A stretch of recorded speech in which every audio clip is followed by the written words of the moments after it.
నమో తస్స భగవతో అర్హతో సమ్మా సంబుద్ధస్స. ఈరోజు మనం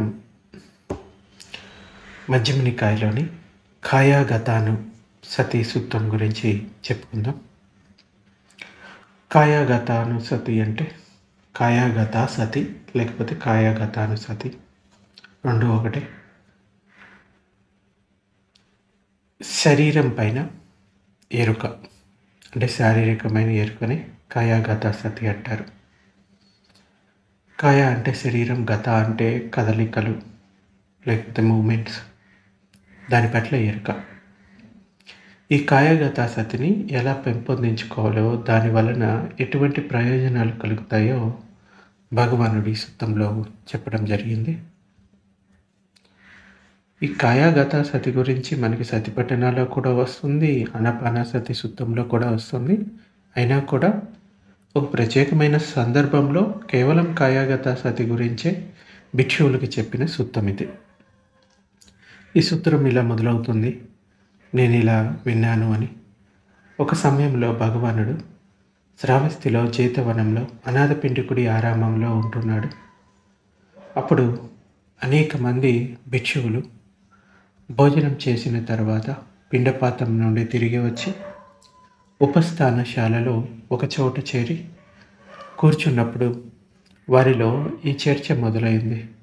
ఏమనంటే, ఆయుష్మంతులారా, ఆ తెలిసిన చూసిన అర్హంతుడు సమ్మా సంబుద్ధుడు కాయాగత సతిని పెంపొందించుకోవడం వలన, విపులం చేసుకోవడం వలన కలిగే మహాఫలాన్ని గురించి, మహాప్రయోజనాన్ని గురించి తెలుపడం ఆశ్చర్యం, ఆయుష్మంతులారా అద్భుతం. ఆ భిక్షువులు ఇలా చర్చ జరుగుతూ ఉండగా వాళ్ళ మధ్య భగవానుడు సాయంత్రం ఏకాంతం నుండి లేచి ఉపస్థానశాలకు చేరుకున్నాడు. చేరుకొని ఆయన కోసం వేయబడిన ఆసనంపై కూర్చున్నాడు. కూర్చోండి ఆ భగవానుడు భిక్షువులను సంబోధించి, భిక్షువులారా, ఇలా కూర్చొని దేని గురించి మాట్లాడుకుంటున్నారు? నేను రావటం వలన అంతరాయం కలిగిన ఆ చర్చ ఏంటి అని అన్నాడు. అప్పుడు భిక్షువులు ఇలా చెప్తారు: బంతే, మేము ఇక్కడ భోజనం చేసి వచ్చిన తర్వాత ఈ ఉపస్థానశాలలో ఒక చోట చేరి కూర్చున్నప్పుడు మా మధ్య చర్చ మొదలైంది.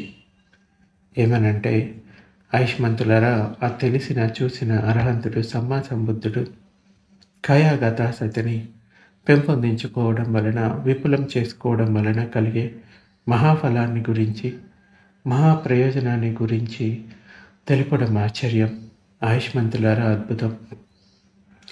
ఇదే బంతే మా మధ్య జరుగుతున్న చర్చ అని ఇంతలో భగవానుడు వచ్చారు అని భిక్షువు చెప్తాడు. అప్పుడు భగవానుడు ఇలా చెప్తాడు: భిక్షువులారా, భిక్షువు కాయాగత సతిని ఎలా పెంపొందించుకుంటే, బహుళం చేసుకుంటే అది మహాఫలాన్ని, మహాప్రయోజనాన్ని కలిగిస్తుంది. ఇక్కడ భిక్షువు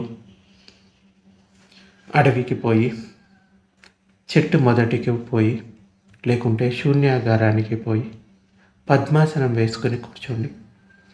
శరీరాన్ని తిన్నగా ఉంచి ఎరుకను ఎదుట నిలుపుకొని, అంటే సతిని నిలుపుకొని, అతడు ఎరుకతో శ్వాసను తీసుకుంటాడు, అలాగే ఎరుకతో శ్వాసను వదులుతాడు. పొడువుగా శ్వాసను తీసుకుంటూ ఉన్నప్పుడు పొడువుగా శ్వాసను తీసుకుంటున్నానని తెలుసుకుంటూ ఉంటాడు. పొట్టిగా శ్వాసను తీసుకుంటూ ఉన్నప్పుడు పొట్టిగా శ్వాసను తీసుకుంటున్నానని తెలుసుకుంటూ ఉంటాడు. పొడువుగా శ్వాసను వదులుతున్నప్పుడు పొడువుగా శ్వాసను వదులుతున్నానని తెలుసుకుంటూ ఉంటాడు. పొట్టిగా శ్వాసను వదులుతూ ఉన్నప్పుడు పొట్టిగా శ్వాసను వదులుతున్నానని తెలుసుకుంటూ ఉంటాడు. శరీరాన్ని మొత్తం అనుభూతి చెందుతూ శ్వాసను తీసుకుంటాను అని నేర్చుకుంటాడు. శరీరాన్ని మొత్తం అనుభూతి చెందుతూ శ్వాసను వదులుతాను అని నేర్చుకుంటాడు. శారీరక సంస్కారాలను శాంతింపచేస్తూ శ్వాసను తీసుకుంటాను అని నేర్చుకుంటాడు. శారీరక సంస్కారాలను శాంతింపచేస్తూ శ్వాసను వదులుతాను అని నేర్చుకుంటాడు. ఆ విధంగా అతడు అప్రమత్తుడై ప్రయత్నశీలుడై ఉంటూ గృహస్థ జీవితానికి సంబంధించిన స్మృతులను తొలగిస్తాడు. అవి తొలగిపోవడం వలన తన లోపలే చిత్తం నిలుస్తుంది, కూర్చుంటుంది, ఒక్కటవుతుంది, ఏకాగ్రమవుతుంది. భిక్షువులారా, భిక్షువు ఇలా ఈ కాయాగతాసతిని అంటే శరీరం పైన ఎరుకను పెంపొందించుకుంటాడు. ఇంకా భిక్షువులారా, భిక్షువు నడుస్తున్నానని తెలుసుకుంటాడు. నిలబడినప్పుడు నిలబడినానని తెలుసుకుంటాడు. కూర్చొని ఉన్నప్పుడు కూర్చొని ఉన్నాను అని తెలుసుకుంటాడు. పడుకొని ఉన్నప్పుడు పడుకొని ఉన్నాను అని తెలుసుకుంటాడు. శరీరం ఏ ఏ స్థితుల్లో ఉంటే ఆయా స్థితులను గమనిస్తూ ఉంటాడు. ఆ విధంగా అతడు అప్రమత్తుడై ప్రయత్నశీలుడై ఉంటూ గృహస్థ జీవితానికి సంబంధించిన స్మృతులను తొలగిస్తాడు. గృహస్థ జీవితానికి సంబంధించిన స్మృతులు అంటే ఈ పంచకామ గుణాలు అలవాట్లను తొలగించుకుంటాడు. అవి తొలగిపోవడం వలన తన లోపలే చిత్తం నిలుస్తుంది, కూర్చుంటుంది, ఒక్కటవుతుంది, ఏకాగ్రమవుతుంది. భిక్షువులారా, భిక్షువు ఇలా కాయాగతాసతిని అంటే శారీరకమైన ఎరుకను పెంపొందించుకుంటాడు. అంటే ఇప్పుడు కొన్నిసార్లు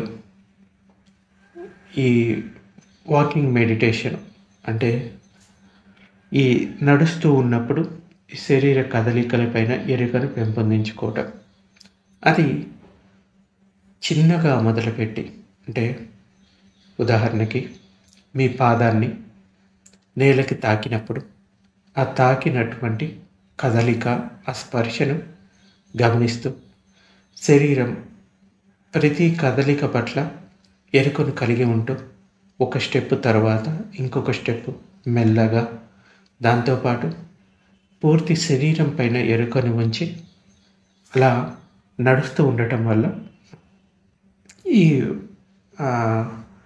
నడుస్తూ ఉన్నప్పుడు, ఇంకా నిలబడి ఉన్నప్పుడు, కూర్చొని ఉన్నప్పుడు, పడుకొని ఉన్నప్పుడు ఎరుకను కలిగి ఉండడానికి అది ఉపకరిస్తుంది.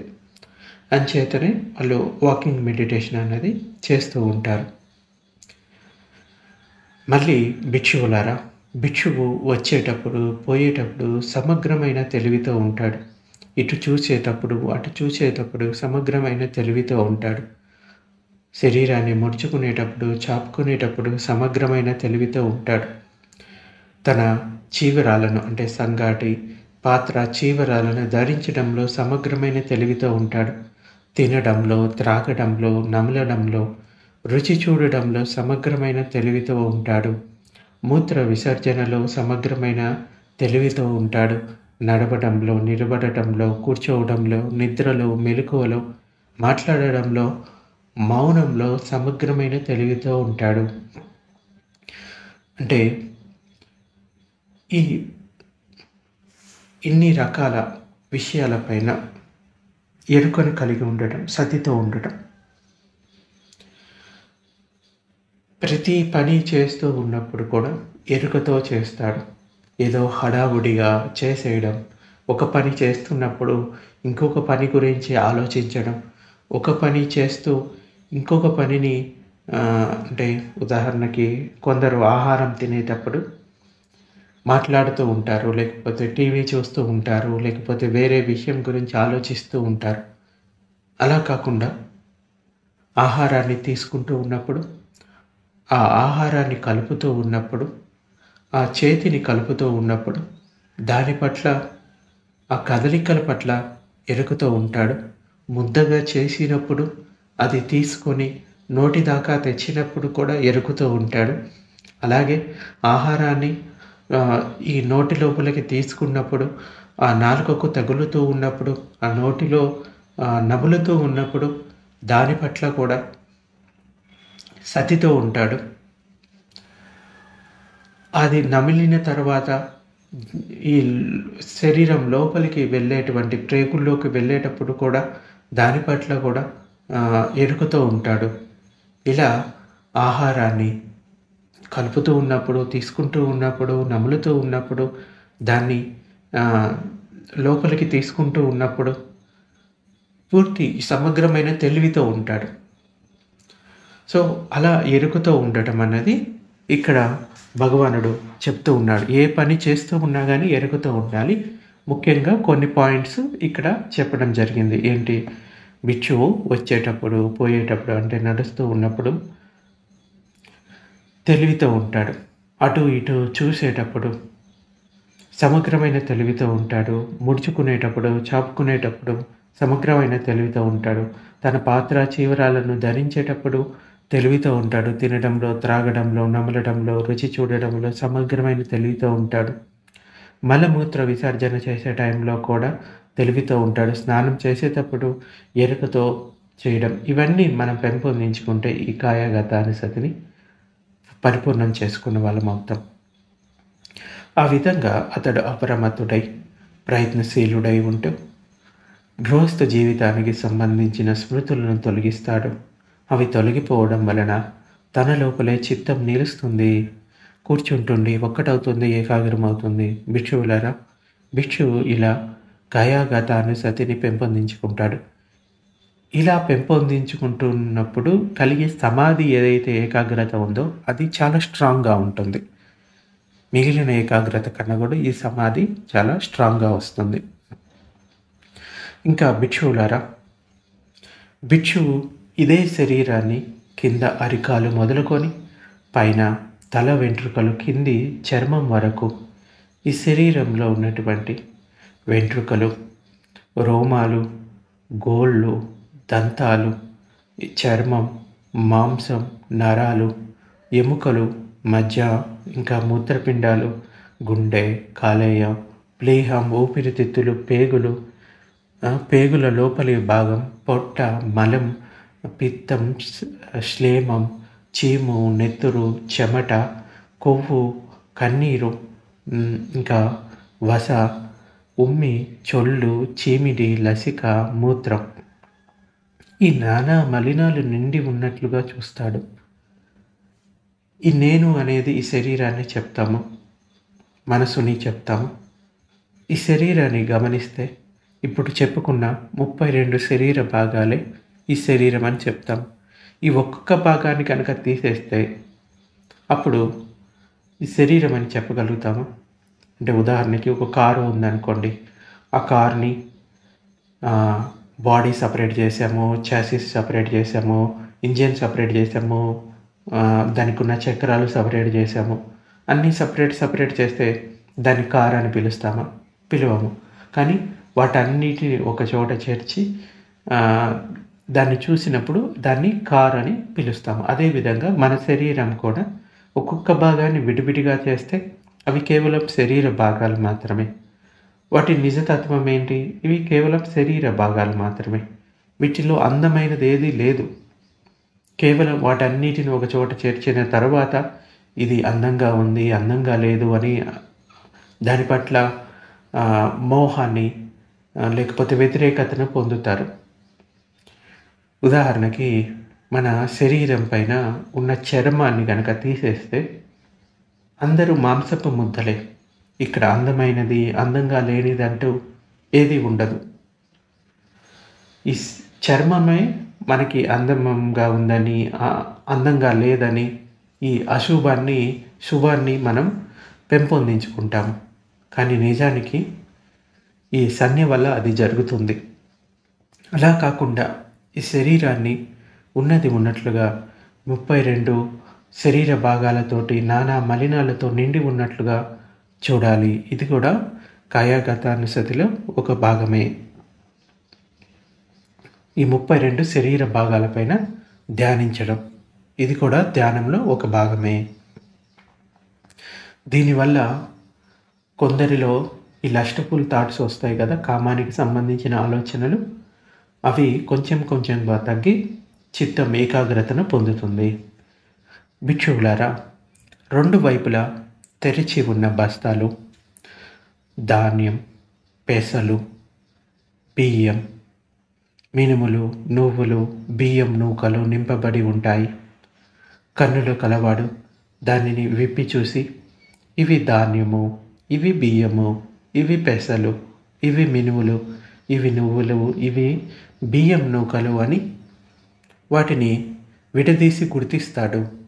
అదేవిధంగా భిక్షువులారా, భిక్షువు ఇదే శరీరాన్ని కింద అరికాలు మొదలుకొని పైకి తల వెంట్రుకలకు కింద చర్మం వరకు, అంటే తల వెంట్రుకల నుంచి కింద చర్మం వరకు ఈ శరీరంలో ఉన్నటువంటి వెంట్రుకలు, రోమాలు, గోళ్ళు, దంతాలు, చర్మం, మాంసం, నరాలు, ఎముకలు, మజ్జ, మూత్రపిండాలు, గుండె, కాలేయం, ప్లీహం, ఊపిరితిత్తులు, ఇంకా పేగులు, పేగుల లోపలి భాగం, పొట్ట, మలం, ఇంకా పిత్తం, శ్లేమం, చీము, రక్తం, చెమట, కొవ్వు, కన్నీరు, వస, ఉమ్మి, చొల్లు, చీమిడి, లసిక, మూత్రం, ఈ నానా మలినాలు నిండి ఉన్నట్లుగా చూస్తాడు.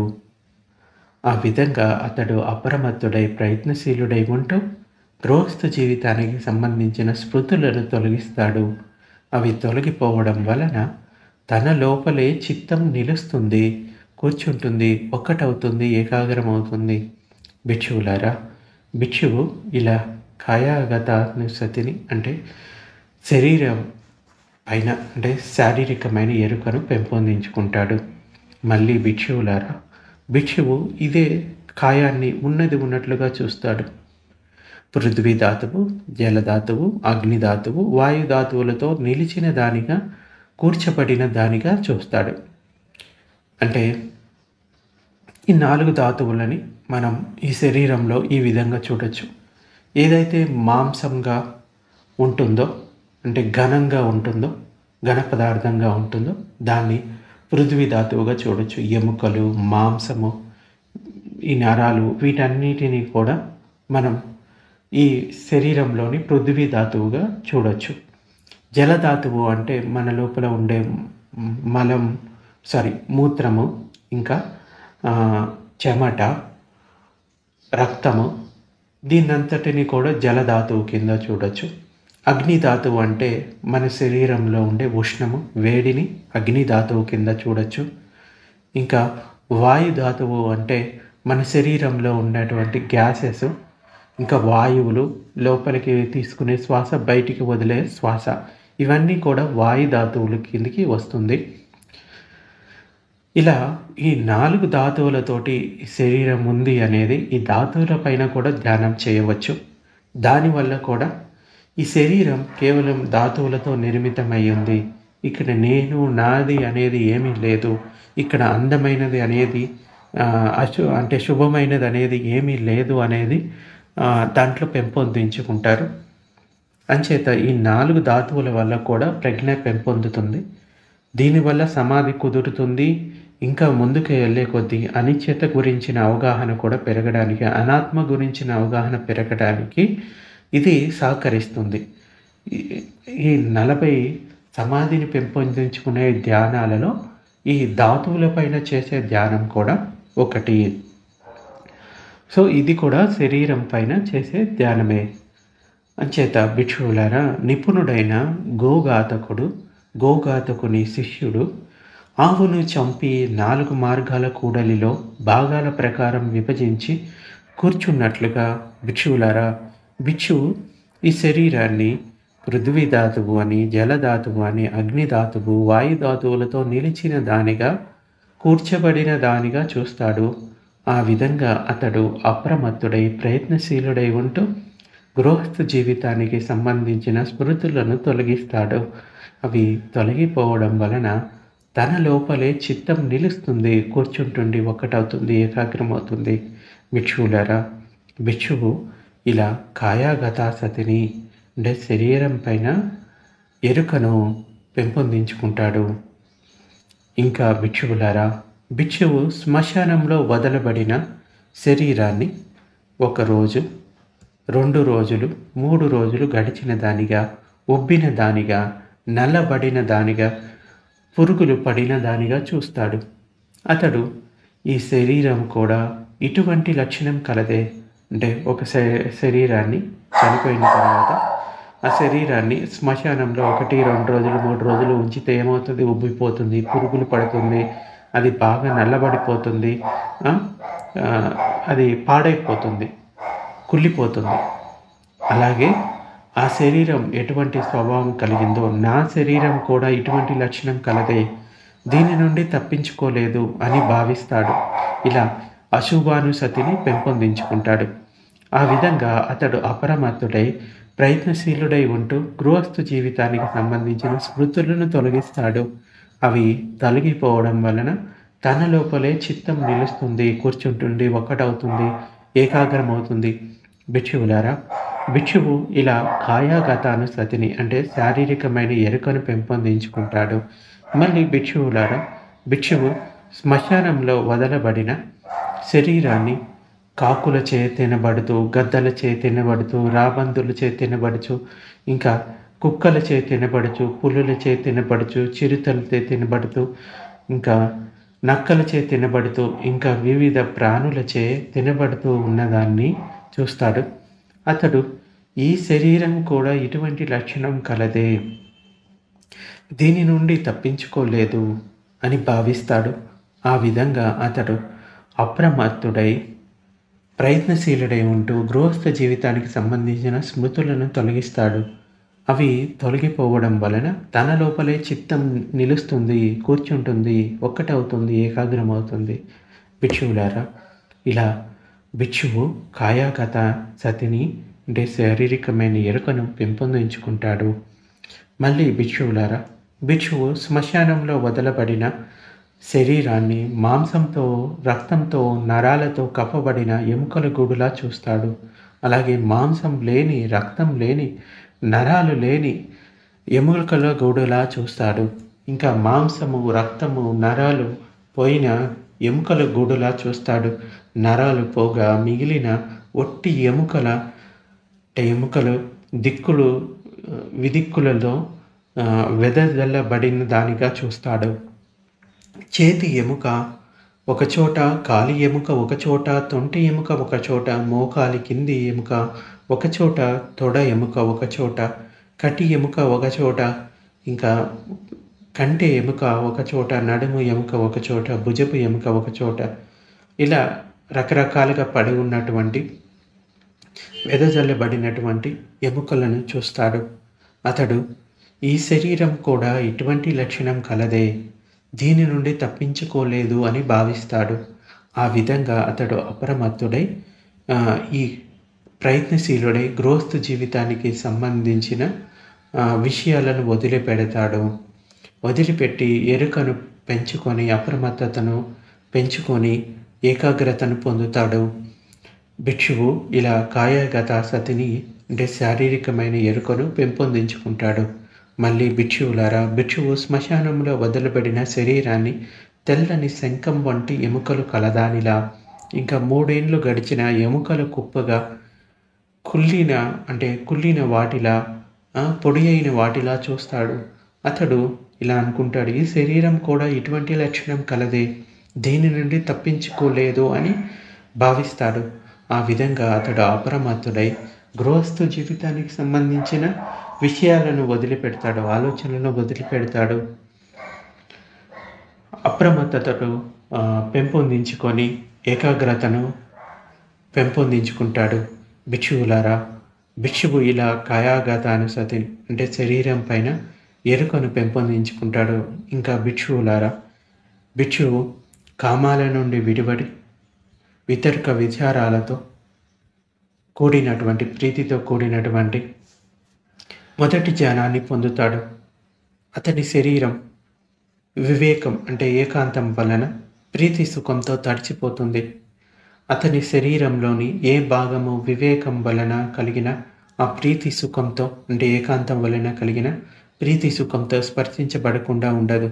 దక్షుడైన మంగలి అంటే స్నానం చేయించేవాడు, ఆ మంగలి సహాయకుడు కంచు పాత్రలో చూర్ణాన్ని పోసి నీటిని పోస్తూ తడిపి ముద్ద చేస్తాడు. సాయంత్రం ఒక్క చుక్క కూడా బయటికి పోకుండా ఆ స్నాన పిండిని నూనెతో చక్కగా తడుపుతాడు. అదేవిధంగా భిక్షువు శరీరం వివేకం వలన కలిగిన ప్రీతి సుఖంతో నిండిపోతుంది, పొర్లిపోతుంది. అతని శరీరంలో ఏ భాగము వివేకం వలన కలిగిన ఈ ప్రీతి సుఖంతో స్పర్శించబడకుండా ఉండదు. ఆ విధంగా అతడు అప్రమత్తుడై ఈ కాయగతానుసతిని పెంపొందించుకుంటాడు. ఇంకా భిక్షువులారా, భిక్షువు వితర్క విచారాలు ఉపశమించగా రెండవ ధ్యానాన్ని పొంది విహరిస్తాడు. అతని సమాధి నుండి కలిగే ప్రీతి సుఖంతో శరీరం నిండిపోతుంది, పొర్లిపోతుంది. అతని శరీరంలో ఏ భాగము ఆ సమాధి వలన కలిగిన ప్రీతి సుఖంతో స్పర్శించబడకుండా ఉండదు. భిక్షువులారా, తన లోపలే ఊటగల ఒక లోతైన సరస్సు ఉంటుంది. అందులో తూర్పు దిశ నుండి ఏ ప్రవాహము వచ్చి పడదు, దక్షిణ దిశ నుండి ఏ ప్రవాహము వచ్చి పడదు, పశ్చిమ దిశ నుండి ఏ ప్రవాహము వచ్చి పడదు, ఉత్తర దిశ నుండి ఏ ప్రవాహము వచ్చి పడదు, సకాలంలో వాన కూడా పడదు. ఆ సరస్సు లోపలి ఉండే జలధార ఊరి జలధార ఊరి దానిని చల్లని నీటితో నింపేస్తుంది. ఆ సరస్సులో ఏ భాగము చల్లని నీటితో తాకపడకుండా ఉండదు. అదేవిధంగా భిక్షువులారా, భిక్షువు యొక్క ఈ శరీరం సమాధి వలన కలిగిన ప్రీతి సుఖంతో నిండిపోతుంది, పొర్లిపోతుంది. అతని శరీరంలో ఏ భాగము సమాధి వలన కలిగిన ప్రీతి సుఖంతో తాకపడకుండా ఉండదు.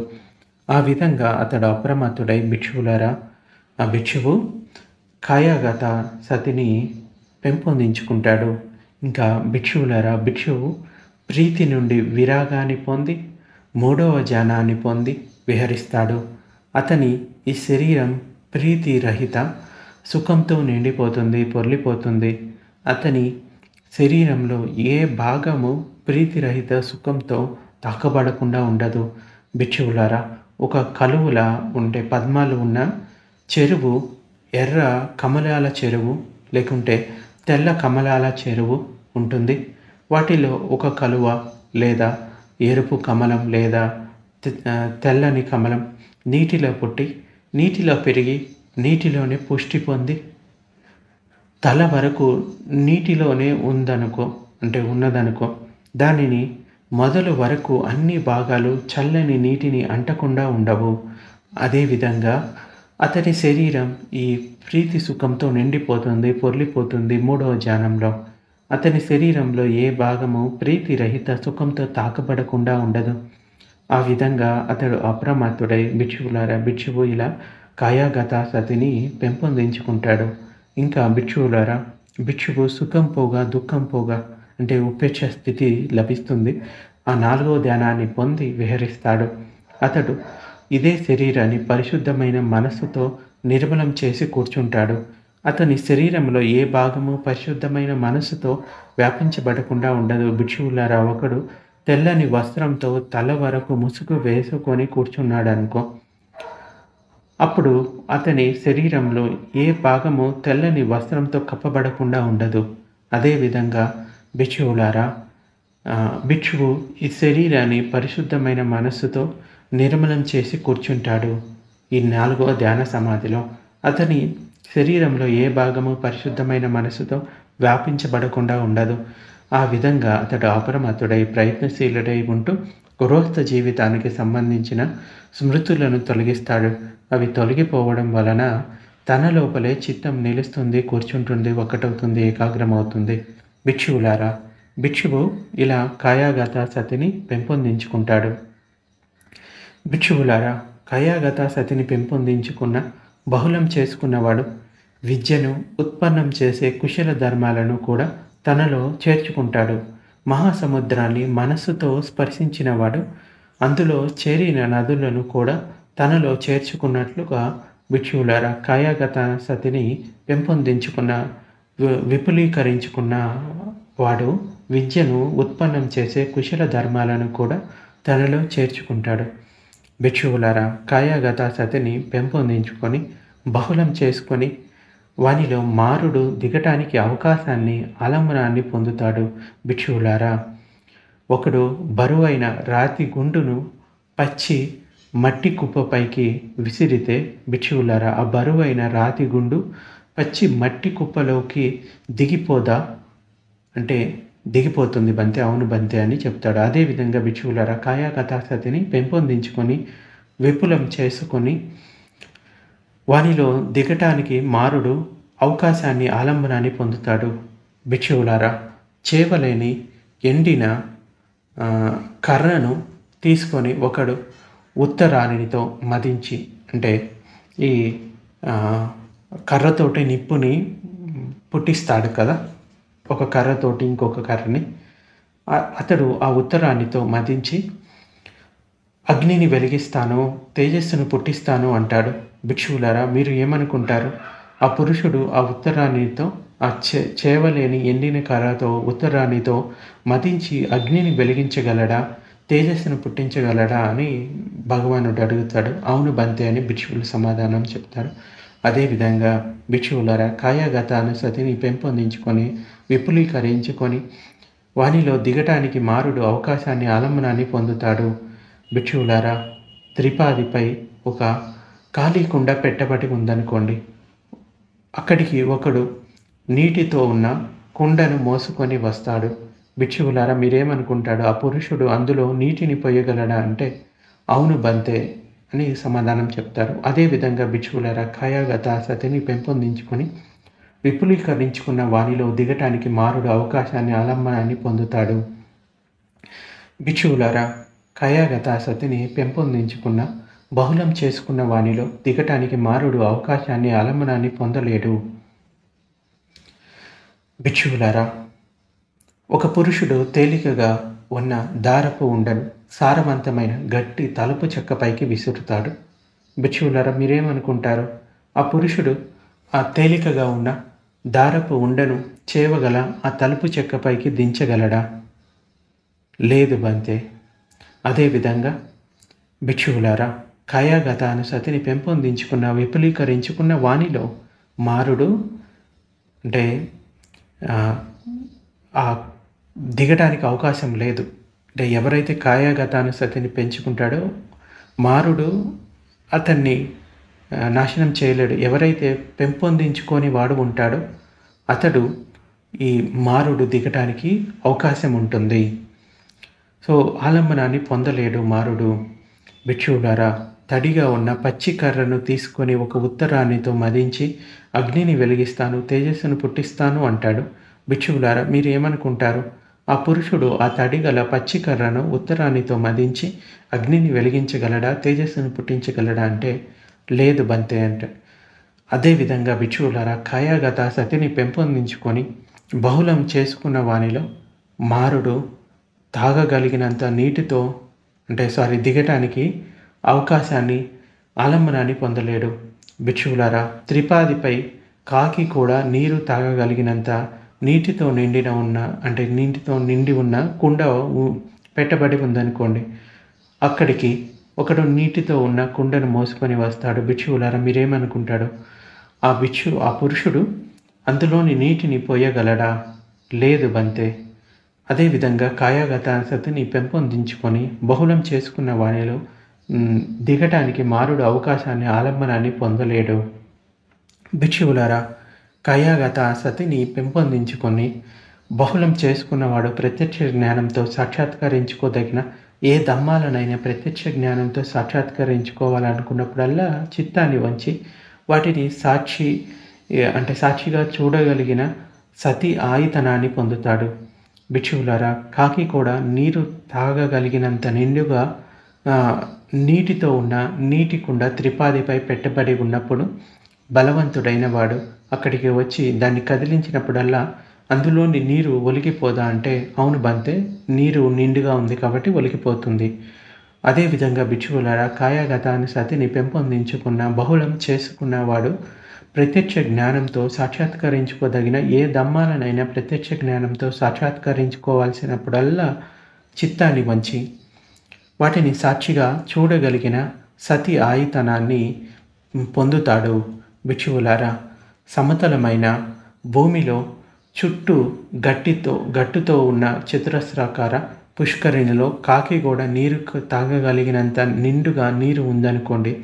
బలవంతుడు దాని గట్టును తెంచినప్పుడల్లా అందులో నుండి నీరు బయటికి రాదా అంటే అవును బంతే, వస్తుంది అని చెప్తారు. అదేవిధంగా భిక్షువులారా, కాయాగత సతిని పెంపొందించుకున్న బహుళం చేసుకున్నవాడు ప్రత్యక్ష జ్ఞానంతో సాక్షాత్కరించుకోదగిన ఏ ధమ్మాలనైనా ప్రత్యక్ష జ్ఞానంతో సాక్షాత్కరించుకోవాలనుకున్నప్పుడల్లా చిత్తాన్ని వంచి వాటిని సాక్షిగా చూడగలిగిన సతి ఆయతనాన్ని పొందుతాడు.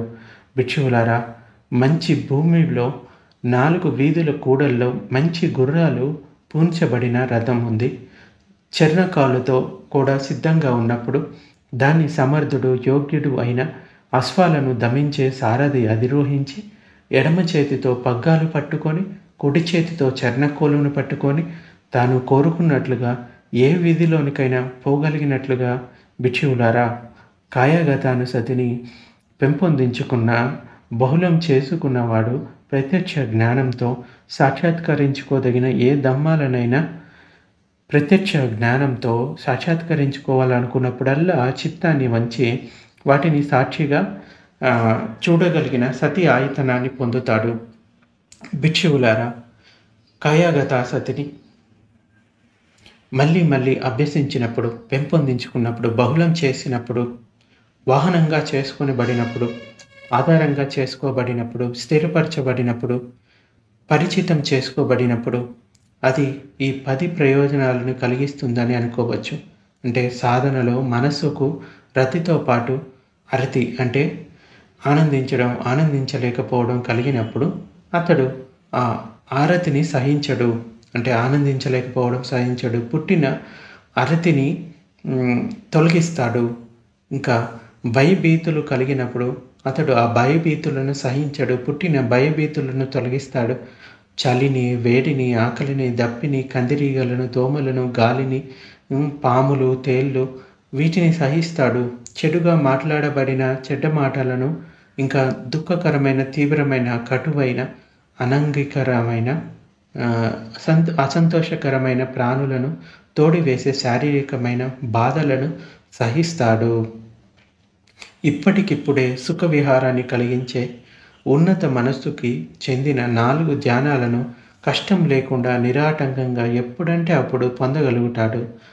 తగిన అనేక ఇద్దులను అనుభవంలోకి, అంటే సైకిక్ పవర్స్ కూడా అనుభవంలోకి తెచ్చుకుంటాడు.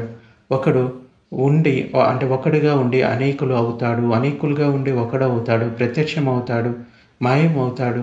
బ్రహ్మలోకం నుండి, అంటే బ్రహ్మలోకం వరకు అతడు చేరుకోగలిగినటువంటి ఈ సైకిక్ పవర్స్ని పొందగలుగుతాడు. మానవ శ్రోతాన్ని అతిక్రమించిన దివ్య శ్రోతంతో దివ్యము, మానుషము అయిన దూరంలో ఇంకా దగ్గరలో ఉన్న 2 విధాల శబ్దాలను వినగలిగే ఈ దివ్య శ్రోతాన్ని పొందుతాడు. ఇంకా ఇతర వ్యక్తి యొక్క మనస్సుని తన మనసుతో స్పర్శించి తెలుసుకుంటాడు. సరాగ చిత్తాన్ని ఇది సరాగ చిత్తమని తెలుసుకుంటాడు. వీతరాగ చిత్తాన్ని వీతరాగ చిత్తమని, స్వదేశ చిత్తాన్ని స్వదేశ చిత్తమని, వీతద్వేష చిత్తాన్ని వీతద్వేష చిత్తమని, సమోహ చిత్తాన్ని స్వమోహ చిత్తమని, వీతమోహ చిత్తాన్ని వీతమోహ చిత్తమని, సంకోచ చిత్తాన్ని సంకోచ చిత్తమని, వ్యాకోచ చిత్తాన్ని వ్యాకోచ చిత్తమని, మహద్గత చిత్తాన్ని మహద్గత చిత్తమని, అహమద్గత చిత్తాన్ని మహద్గత చిత్తమని, ఉన్నత చిత్తాన్ని ఉన్నత చిత్తమని, ఏకాగ్ర చిత్తాన్ని అనేకాగ్ర చిత్తాన్ని, ఇంకా విముక్త చిత్తాన్ని విముక్త చిత్తాన్ని ఇది అవిముక్త చిత్తం అని తెలుసుకుంటాడు. ఇంకా అతడు అనేక పూర్వ నివాసాలను స్మరిస్తాడు. అంటే అనేక జన్మలు, 1 జన్మ, 2 జన్మలు, 3, 4, 5, 6 ఇలా వందలు వేల జన్మల వరకు ఆ పూర్వ నివాసాల గురించి తెలుసుకుంటాడు. ఈ ఆకారంతో, ఈ లక్షణాలతో అనేక పూర్వజన్మలని స్మరిస్తాడు. మనుష్య నేత్రాన్ని అతిక్రమించిన దివ్య నేత్రంతో ఇక్కడ చనిపోతూ పుడుతూ తమ కర్మను అనుసరించి హీనులుగా, ఉత్తములుగా, సువర్ణులుగా, దుర్వర్ణులుగా, సుగతిని దుర్గతిని పొందే ప్రాణులను తెలుసుకుంటాడు. చిత్త మలినాలు నశించగా నిర్మలమైన చిత్త విముక్తిని, ప్రజ్ఞా విముక్తిని ఈ జన్మలోనే స్వయంగా అభిజ్ఞలను, అంటే ప్రత్యక్ష జ్ఞానాలను సాక్షాత్కరించుకొని పొందుతాడు. భిక్షువులారా, కాయాగతా సతిని మళ్ళీ మళ్ళీ అభ్యసించినప్పుడు, పెంపొందించబడినప్పుడు, బహుళం చేయబడినప్పుడు, వాహనంగా చేసుకోబడినప్పుడు, ఆధారంగా చేసుకోబడినప్పుడు, స్థిరపరచబడినప్పుడు, పరిచితం చేసుకోబడినప్పుడు అది ఈ 10 ప్రయోజనాలను కలిగిస్తుందని అనుకోవచ్చును. సో ఇలా భగవానుడు కాయాగాతాని సతికి సంబంధించిన విషయాలు ఈ సూక్తంలో చెప్పడం జరిగింది. వీటి గురించి ఇంకా వివరంగా తెలుసుకోవచ్చు. ముఖ్యంగా ఈ కాయాగత సతిలో సమాధిని అభ్యాసం చేసినప్పుడు అది చాలా స్ట్రాంగ్గా ఉంటుంది. మిగతా సమాధుల కన్నా కూడా స్ట్రాంగ్ సమాధి ఉంటుంది. చాలా బెనిఫిట్స్ కూడా ఉంటాయి. సో ఇది ఒకరోజు 2 రోజులు ప్రాక్టీస్ చేస్తే సరిపోదు. నెలలు, సంవత్సరాలు, ఎన్నో సంవత్సరాల ప్రాక్టీసు అవసరం పడుతుంది. ఫలితాలు రావడానికి చాలా టైం పడుతుంది. కానీ మనం వేసే ఒక్క అడుగు కూడా మన గమ్యం వైపుకి ముందుకు వెళ్ళడానికి సహకరిస్తుంది. అంచేత ఈ కాయాగతానుసతిని పెంపొందించుకోవడానికి ప్రయత్నించండి. భగవానుడు ఇలా చెప్పిన తర్వాత ఈ సూక్తాన్ని సంతోషంతో ఆ భిక్షువులు భగవానుని మాటలను అభినందించారు. సో ఇది ఈరోజు ప్రవచనం.